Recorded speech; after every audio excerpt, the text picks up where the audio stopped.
Iniciando o segundo bloco respeitante ao primeiro fórum do Instituto Delmanto e EBEC de Direito Penal a ser realizado de 22 a 24 de setembro de 2011 na Federação do Comércio de São Paulo. Eu estou entrevistando o Dr. Roberto Delmanto Júnior, que é aquele que corporificou esse evento todo, que é magnífico.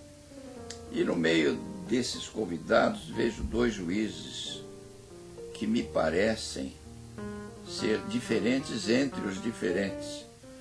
O juiz Jaime de Freitas e o juiz Ali Mazloum. Por que diferentes? Porque realmente estão inovando em particularidades que despertam extremamente o afeto dos advogados. Conte, Roberto Delmanto Júnior, o que há de diferenciado com esses dois magistrados. Maravilha, Paulo, ótima pergunta. Ao escolher os convidados, eu fui muito criterioso, porque na minha ótica nós temos que fazer a diferença, ou ao menos tentar fazer a diferença na vida das pessoas, deixar algo neste mundo, que é passageiro a nós. E o Ali Mazloum, Dr. Ali Mazloum, e o Dr. Jaime Freitas são dois juízes que de fato trouxeram inovações ousadas. E é isto que nos alimenta mesmo neste evento. O Dr. Ali Mazloum, ele baixou uma portaria, um juiz federal, baixou uma portaria na vara dele, intitulada Processo Cidadão, de como todos os funcionários, todos os serventuários, devem tratar com dignidade, com atenção e até mesmo com carinho humano, calor humano, as testemunhas, os réus, os advogados, todos os que ali vão bater as portas da secretaria da sua vara e da sua vara. Ele chegou ao ponto de abolir o que eu chamo de tablado, o parquet. Porque, para quem não conhece, está nos ouvindo, os juízes sentam-se em um patamar mais alto do que os advogados. Na Justiça Federal, para piorar a discriminação, isso é uma discriminação com o advogado, o Ministério Público Federal senta-se também neste patamar elevado à direita, não é à esquerda não, à direita do juiz. Ou seja, mostrando confiança, porque Judas estava à esquerda, mas à direita não. Mostrando-se a continuidade, o braço, isso está absolutamente errado. Vendo a origem da França, em que o Ministério Público tinha a mesma origem, a magistratura até hoje, a mesma carreira, na Itália, hoje a mesma carreira, a magistratura do Ministério Público.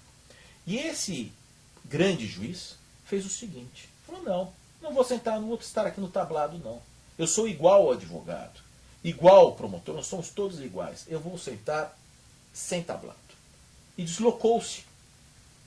Deslocou sua cadeira e sentando no plano normal. O Ministério Público, que ficou louco da vida com isto, impetrou um mandado de segurança para ter o direito a sentar à direita do juiz. E ele, então, teve que ganhar o mandado. Então ele, o que fez? Acomodou o Ministério Público à sua direita, mas o mesmo plano, o advogado à direita do promotor, eu achei ótimo, advogado à direita do procurador da República, e a testemunha do outro lado, e o oficial e o escrevente, que seria aquele que digita as coisas, ficou no lugar do juiz do patamar mais alto. Ou seja, ele revolucionou e está hoje no Supremo Tribunal Federal, batendo as portas dos ministros para que assegurem a igualdade entre advogado e procurador da República, para que ambos fiquem no mesmo plano, juntamente com ele, sem tablado. E o doutor Jaime, o que fez ele de diferente? Doutor Jaime fantástico. Doutor Jaime, ele com a sensibilidade danada, ele fez algo que no mundo não existe. Nós temos para os crimes mais leves, para o telespectador que nos vê, uma possibilidade de transação penal. O que é isso? O promotor público oferece na verdade é uma pena, é uma sanção antecipada, leve, e se o sujeito aceitar, o processo não segue adiante e ele não chega a ser condenado. Há um acordo entre as partes, ele aceita uma sanção pequena, em vez de ter que gastar com advogado e aquela coisa toda, e o processo é até o final. O que fez o Dr. Jaime? Instituiu a possibilidade do acusado doar sangue como pena de prestação de serviços à comunidade. Uma pena alternativa.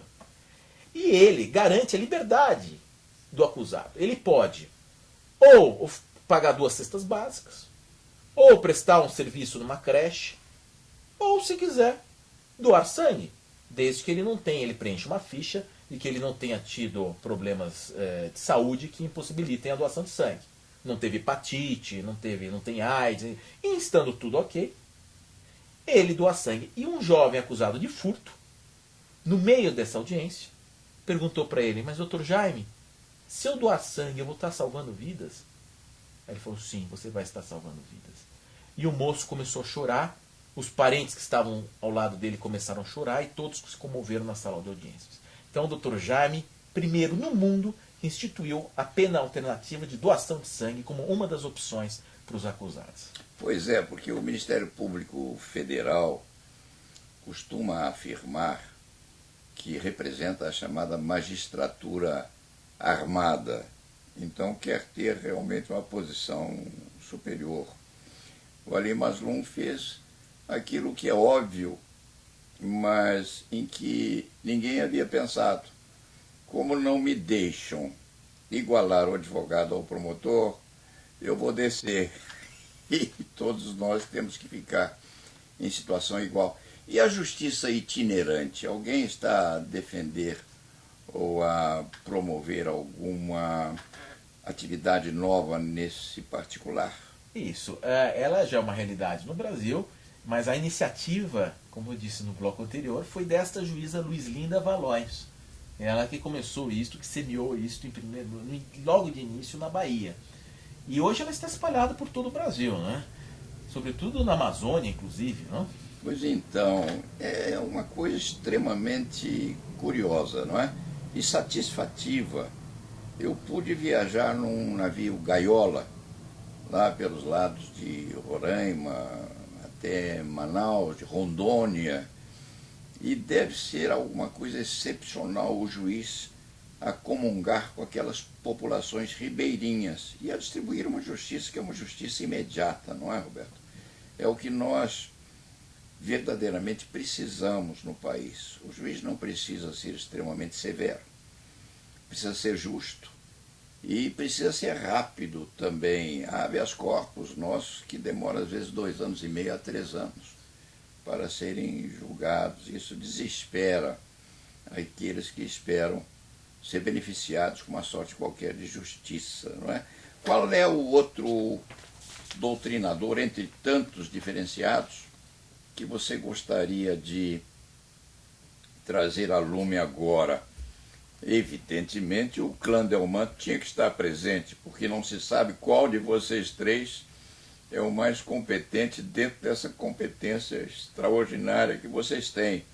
Mas Roberto Delmanto, que é seu pai, vai estar presente também a pronunciar uma das palestras, e Fábio Delmanto. Você se referia ao seu irmão Fábio, que para nós é uma criatura extremamente amável e agradável.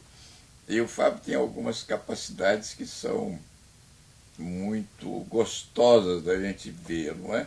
Se você olhar o Fábio, com aquele grande corpo que ele tem, com aquelas mãos grandes, aqueles pés grandes, você pensa que ele parece um camponês. Na verdade, ele é um jurista extraordinariamente competente, não é? E movimenta as mãos com muito sucesso também nas sustentações orais. E seu pai me recorda, e me recorda muito, o velho Dante que eu conheci, o avô de vocês, e também o Celso, que é o nosso amigo, que é nosso irmão ainda, e que nos ajudou muito quando nós chegamos a São Paulo, lá pelos idos 1970 e nada, não é? Vocês são uma família diferenciada e muito dedicada a produzir essas obras, que são obras comunitárias. Nós precisamos mudar um pouco o direito penal, não é, Roberto? E você está tomando uma iniciativa aqui que é uma iniciativa mãe. Nós nunca tivemos em São Paulo, nem no Brasil, um congresso dessa natureza. E a palavra está com você para encerrar essa nossa conversa, que é muito gostosa. Que pena que nós temos um tempo, né? Nós podemos ficar conversando aqui horas. Olha, doutor Paulo, assim, nós temos uma diversidade de palestrantes. Eu fiz a questão de trazer promotores, membros do Ministério Público, da magistratura, defensoria pública, advogados. Eu tenho o psiquiatra, Dr. Márcio Bernick, que vai falar sobre o trauma da vítima de sequestros, o pós-trauma da violência.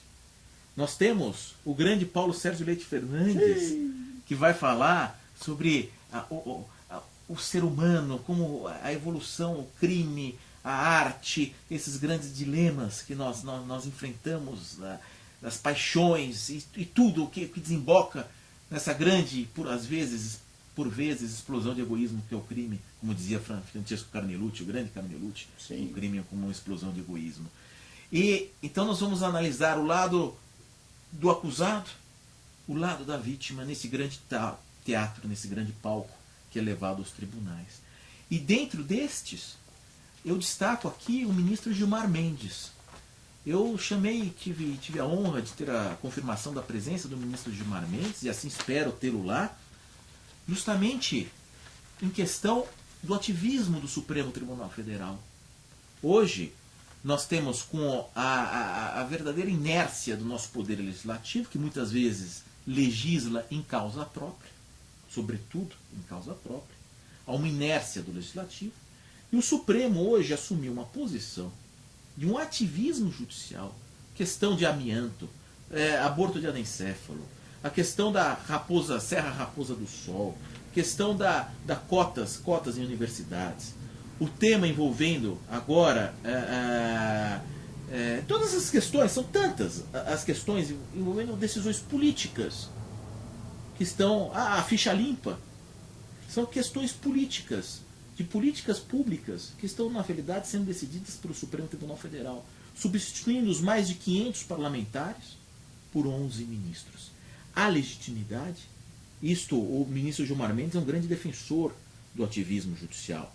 Eu tenho certa cautela com isto, porque muitas vezes nós temos que ter a representatividade popular das nossas leis. Mas é um fenômeno, está aí, o Supremo tem acertado mais do que errado, como diziam-se já no passado, o Supremo tem a prerrogativa de errar por último. Mas tem havido mais acertos do que erros. Então é neste caldo.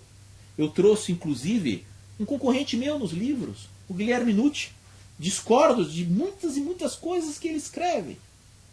Mas, como também não brindar as pessoas que estão ali para ouvir o Guilherme Nucci, sustentar as suas posições, porque eu quero um evento aberto, um evento arejado. Não é um evento de advogados, é um evento dos espectadores, é um evento de todos, é um evento da sociedade. E sempre com essa massa crítica de trazer, de revolver, inspirado na Semana da Arte Moderna, de revolver isso. Você acaba de me trazer uma demonstração perfeita de como o Supremo Tribunal Federal tem agido. Outro dia eu encontrei o ministro Gilmar Mendes na feirinha lá do Bexiga, e eu não sabia se era um ministro disfarçado de homem comum ou se era o homem comum que, quando põe a toga, se disfarça de ministro. Ele é de uma autenticidade extrema e nós merecemos muito que ele venha a pronunciar uma palestra no seu evento. Meus parabéns e vamos lá.